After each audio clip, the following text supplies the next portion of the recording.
পৃথিবী আল্লাহ তাআলা কত সুন্দর করে সৃষ্টি করেছেন, কিন্তু আমরা মানুষ কিসের নেশায়, কিসের আশায়, কি আশা করে কোন দিকে ছুটছি আমরা কেউই জানি না।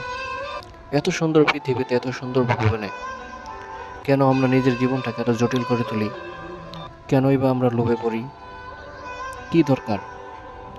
একটু সুস্থ বিবেকে, সুস্থ মস্তিষ্কে একটু চিন্তা করলে তো সব কিছু বের হয়ে যায়।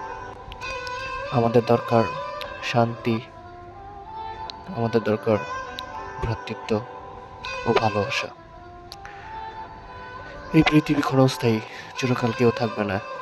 যেভাবে আসছি আবার সেভাবে চলে যাব, কিছুই নিয়ে যেতে পারবো না।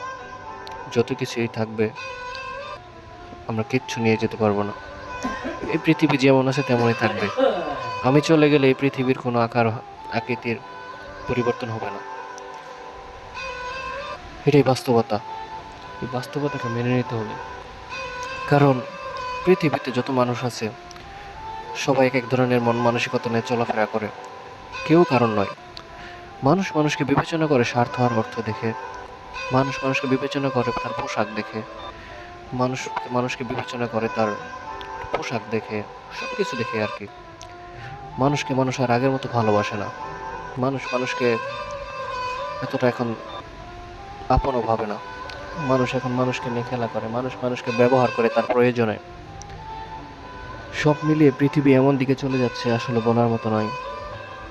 যাই হোক, আমাদের সুশিক্ষায় শিক্ষিত হতে হবে, ভালোবাসতে হবে এই পৃথিবীকে, ভালোবাসতে হবে এই পৃথিবীর পরিবেশকে, মানুষকে, চারপাশকে। তাহলে জীবন সুন্দর হবে, সুন্দর হবে আমাদের পরিবেশ, আমাদের প্রকৃতি। এভাবেই বেঁচে থাকতে হবে। সবাইকে সুন্দরভাবে শিক্ষা দিতে হবে।